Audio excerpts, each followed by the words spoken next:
Hello students, আশা করছি খুব ভালো আছো। গ্রাফ এন্ড চার্টের গতদিনের ক্লাসে আমি কলাম চার্ট দেখিয়েছিলাম। আজকে আমি পাই চার্ট দেখাবো।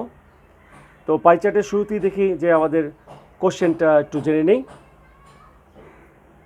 The pie chart below shows the percentage of families household income distributed into different categories. অর্থাৎ একটা পরিবারের যে ইনকাম সেটা কোন কোন ক্যাটাগরিতে খরচ হচ্ছে সেটার একটা পাই চার্ট আমরা দেখব। Now analyse the chart focusing on the main aspects. তো দেখতে পাচ্ছ যে এটা বরিশাল বোর্ড 2017-তে এসছে। আমরা তাহলে প্রথমে পাই চার্টটা একটু বুঝে নিই। তো পাই চার্টের শুরুতেই জেনে নিই পাই চার্টটা আসলে কি। পাই বলতে আসলে গোল একটা চার্টকে বোঝাচ্ছে।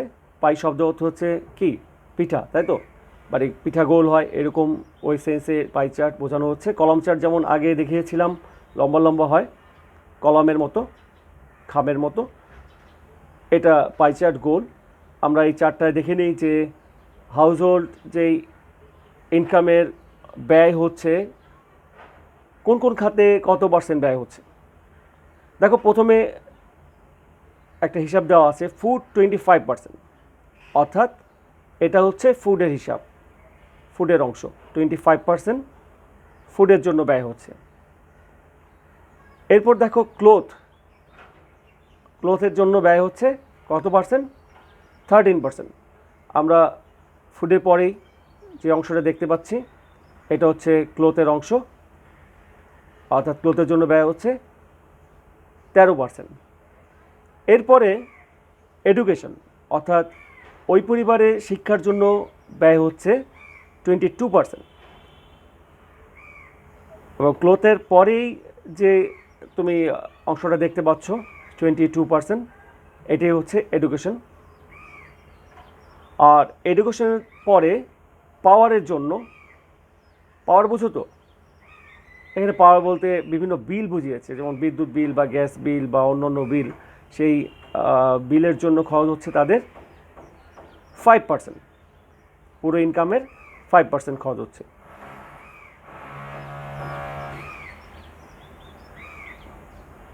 এরপরে আসো ট্রান্সপোর্ট, অর্থাৎ ট্রান্সপোর্টে খরচ হচ্ছে কত? 12%। অর্থাৎ এই যে 5% পাওয়ারের পরেই তুমি ট্রান্সপোর্টের ঘরটা দেখতে পাচ্ছ, অংশটা দেখতে পাচ্ছ।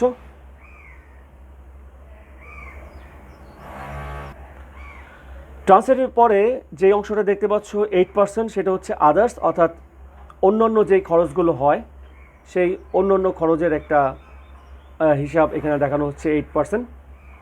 আর সর্বশেষ হচ্ছে সেভিং,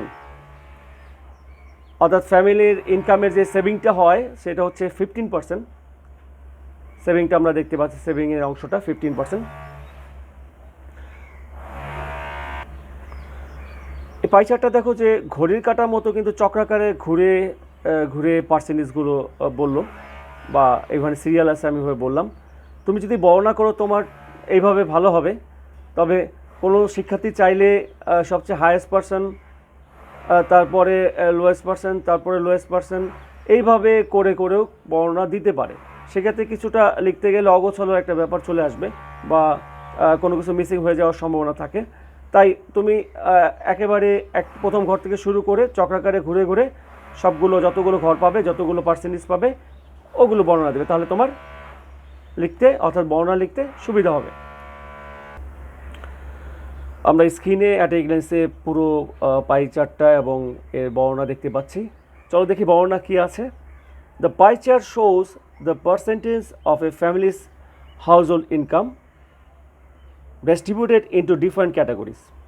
এই পাই চার্টে শো করছে একটা পরিবারের যে ইনকাম সেটা কিভাবে বিভিন্ন ক্যাটাগরিতে বা বিভিন্ন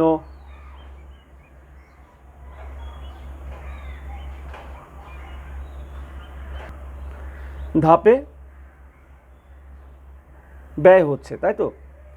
অ্যাকর্ডিং টু দ্য চার্ট অনুযায়ী the family spends the highest portion of its total income for food and education.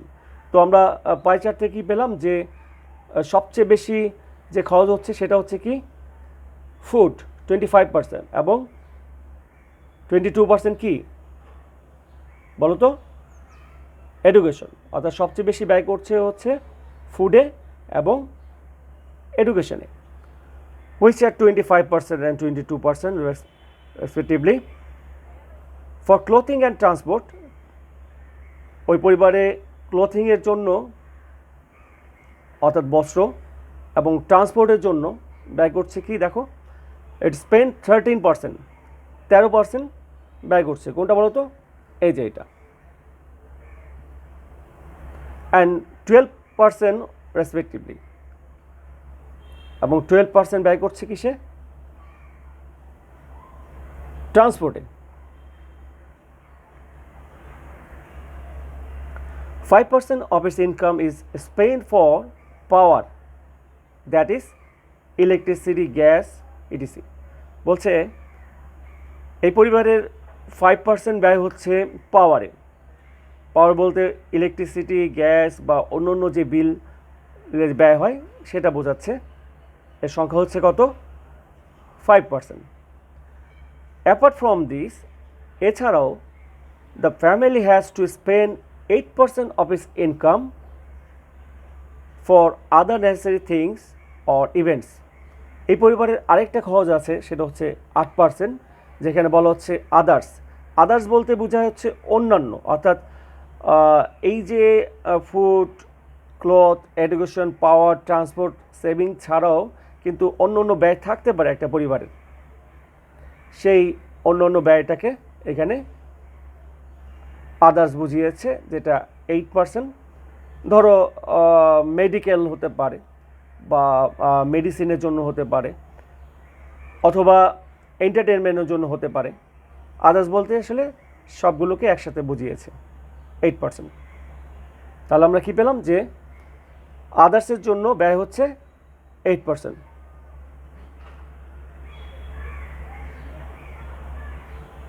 From the chart, it is noticed that the families has to spend 85% of its total income. তো পুরো চারটে আমরা কি দেখলাম, এই পরিবারটাকে তাদের যে ইনকাম, সেই ইনকামের 85%ই ব্যয় করতে হচ্ছে, বিভিন্ন ক্যাটাগরিতে তারা ব্যয় করছে, 85% খরচ হয়ে যাচ্ছে। Thus it saves the rest 15% of its income, এবং তারা সেভ করছে অর্থাৎ সঞ্চয় করছে কত পার্সেন্ট, 15%। দেখতে পাচ্ছ 15% তারা সঞ্চয় করছে, আর বাকি কত পার্সেন্ট ব্যয় করছে, 85%। It is clear that the family spends its income in a reasonable way. It spends a large portion of its income for education.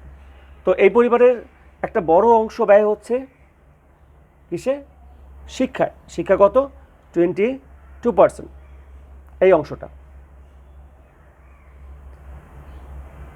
This indicates that the family puts importance on education, এবং এইটাই বোঝাচ্ছে যে এই পরিবার শিক্ষার প্রতি বেশ গুরুত্ব দেয়। It saves percentage is moderate as well. এটা যে সেভিং পার্সেন্ট আছে অর্থাৎ 15% সেভিং, এটা মোটামুটি উল্লেখযোগ্য।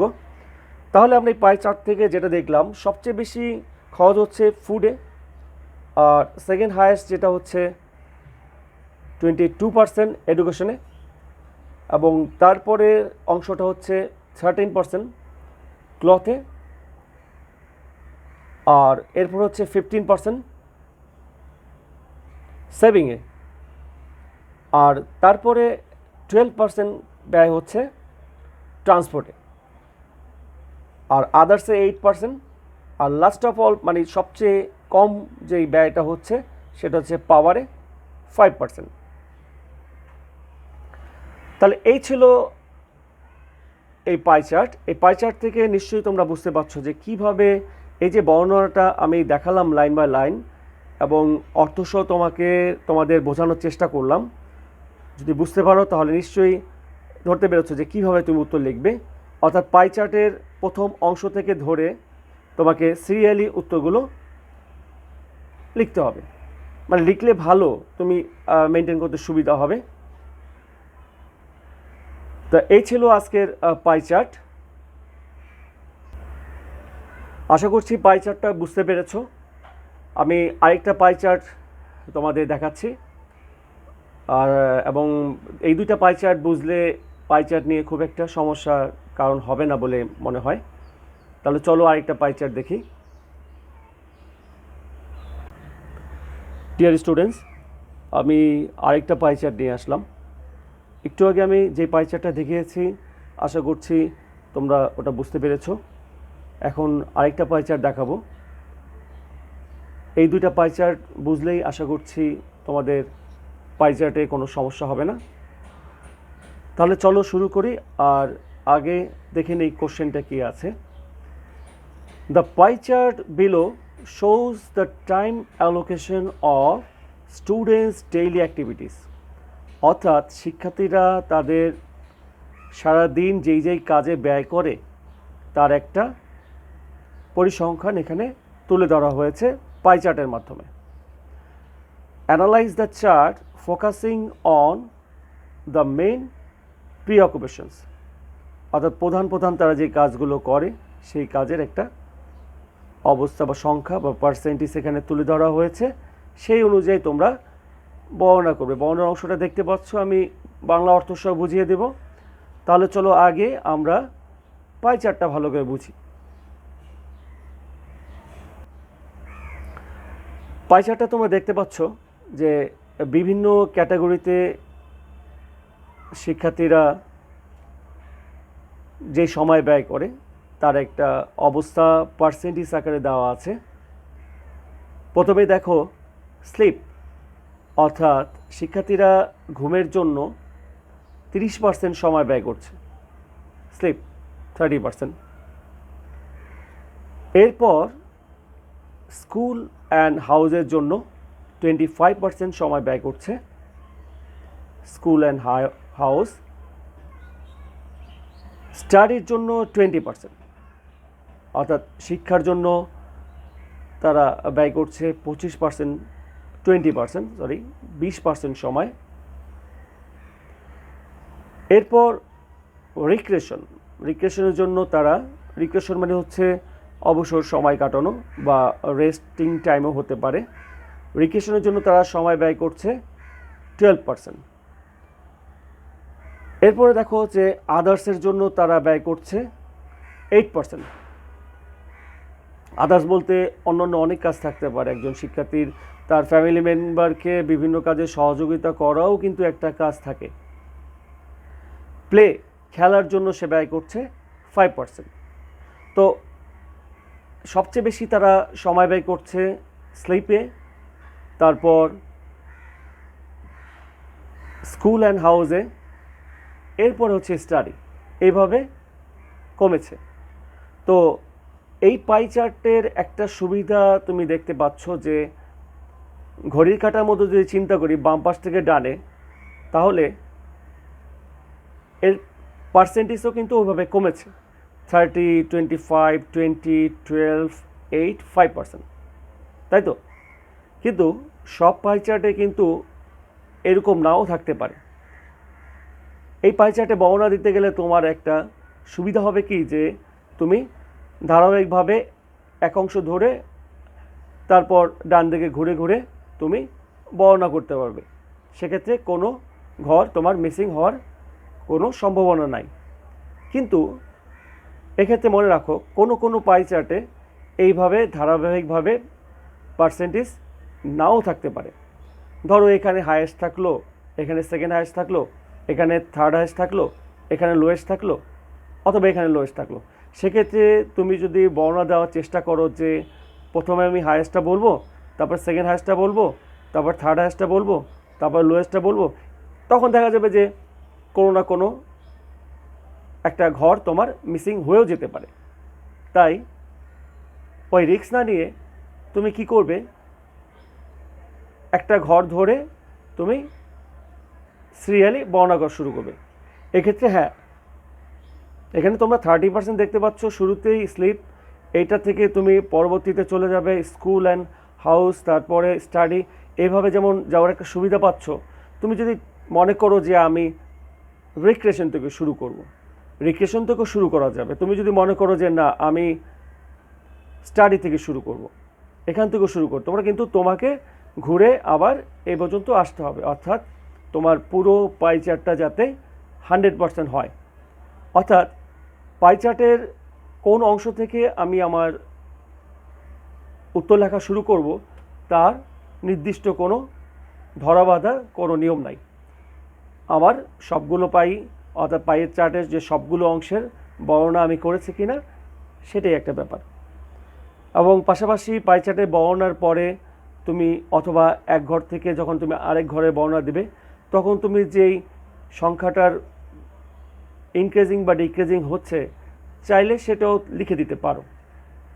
তবে একটা জিনিস খেয়াল রাখবে, কলাম চার্টের থেকে কিন্তু পাই চার্টের বর্ণনা একটু ছোট হয়, সেক্ষেত্রে নাম্বারের হেরফের হবে না। আর চার্টের ব্যাপার তো জানোই যে তোমাকে কিন্তু এই ছবিটা অর্থাৎ এই যে চিত্রটা দেওয়া আছে এটা তুলতে হবে না, তোমাকে শুধু answer to the question number 10 ধরে উত্তর দিতে হবে। 10 কেন বললাম জানো তো? এইচএসসি লেভেলে গ্রাফ অ্যান্ড চার্ট ইংরেজি প্রথম পত্রের কোশ্চেন নাম্বার 10-ই আসে। তাহলে চলো আমরা এই পাই চার্টের বর্ণনাটা দেখি যে কিভাবে একটা স্ট্যান্ডার্ড উত্তর লেখা যায়। The given pie chart shows the time allocation of the students' daily activities. এই যে পাই চার্টটা দেওয়া আছে তাতে শিক্ষার্থীদের দৈনন্দিন যে কাজের পার্সেন্টেজ সেটা তুলে ধরা হয়েছে। According to the chart, the students spent most of their time in sleeping. এবং চার্টে আমরা কি দেখলাম যে স্টুডেন্ট সবচেয়ে বেশি সময় কাটায় স্লিপিংয়ে, ঘুমানে। কত পার্সেন্ট বলো তো? স্লিপিংয়ে তারা সময় কাটায়, আমরা চিত্রে দেখেছি 30%, right. And house and in study, মানে সবচেয়ে বেশি সে সময় কাটায় কোথায়, কী কী কাজে? স্লিপিংয়ে, স্কুলে এবং স্টাডি করতে। They spend 75% time of the total in this 3 activities. তারা যে পুরো যে 100% সময় তার মধ্যে 75% সময় কাটায় এই বিশেষ বিশেষ কাজে। কোন কোন কাজে? স্লিপে, স্কুল অ্যান্ড হাউসে আর স্টাডিতে। কত? স্লিপে হচ্ছে 30%, স্কুল অ্যান্ড হাউসে 25% এবং স্টাডিতে 20%।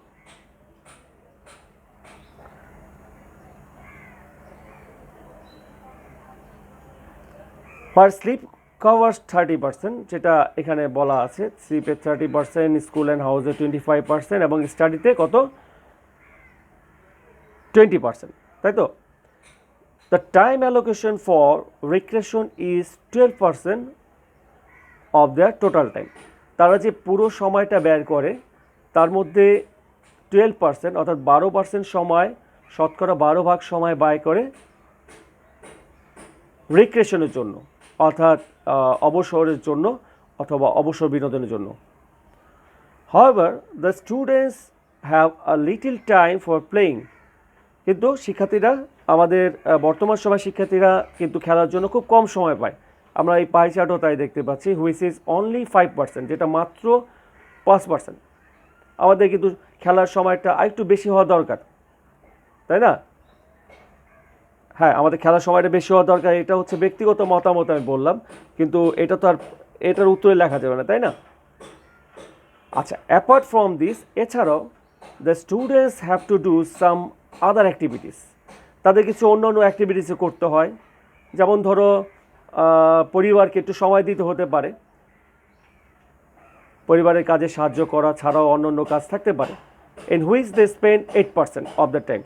তাদের পুরো কাজের 8 ভাগ সময় ব্যয় করে তারা আদার্স অ্যাক্টিভিটিসে। So the chart shows that the students follow a daily routine. তো এই চার্টটাই শো করছে একটা শিক্ষার্থী কীভাবে তার প্রতিদিনের রুটিন টাইম পার করছে, তাই তো? এই ছিল এই পাই চার্টটার বর্ণনা। তোমরা স্ক্রিনে পুরো বর্ণনাটা দেখতে পাচ্ছ, চাইলে স্ক্রিনশট দিয়ে নিতে পারো। আমি তোমাদের সুবিধার্থে আবারও চিত্রটা শো করছি। এই দেখছো চিত্র, আর এবং ডান পাশে কর্নারে উপরে দেখতে পাচ্ছ কুমিল্লা বোর্ড 2017 সালে এসছে এটা। সামনের বোর্ডগুলোতে আবারও আসতে পারে। স্টুডেন্টস, তোমাদের সুবিধার জন্য পুরো পাই চার্টটা বর্ণনাসহ স্ক্রিনে শো করছি। এই ছিল আজকের পাই চার্ট। আমি দুইটা পাই চার্ট দেখালাম, এবং এই দুইটা পাই চার্ট ভালো করে শিখলে যাবতীয় পাই চার্টই উত্তর তুমি লিখতে পারবে। অর্থাৎ গত দিনের গ্রাফ, কলাম গ্রাফ, এবং আজকের পাই চার্ট, এই দুটি ক্লাস যদি তুমি ভালো করে দেখো তাহলে গ্রাফ অ্যান্ড চার্ট নিয়ে তোমার দুশ্চিন্তার কোনো কারণ থাকবে না বলেই আমি মনে করি, এবং পরীক্ষায় তুমি 10-এর মধ্যে কমপক্ষে 8 মার্ক পাবে বলে আমি আশা করছি। প্রিয় শিক্ষার্থীবৃন্দ, সবসময়ের জন্য গুরুত্বপূর্ণ 10টি গ্রাফ অ্যান্ড চার্টের একটা লিস্ট আমি তোমাদের দিলাম। তোমরা এগুলো বেশি বেশি করে পড়ে পরীক্ষার জন্য প্রস্তুতি নিতে পারো। আর গ্রাফ অ্যান্ড চার্টের বিষয়ে যদি কোনো সমস্যা থাকে তাহলে অবশ্যই আমার সাথে যোগাযোগ করবে। ঈশ্বরের কাছে তোমাদের সবসময়ের জন্য সুস্থতা কামনা করি। আর গ্রাফ অ্যান্ড চার্ট নিয়ে যদি কোনো সমস্যা থাকে অবশ্যই আমার সাথে যোগাযোগ করবে, যেটা একটু আগেও বলেছি। সবাই ভালো থাকবে। আজকে এই পর্যন্তই। ধন্যবাদ।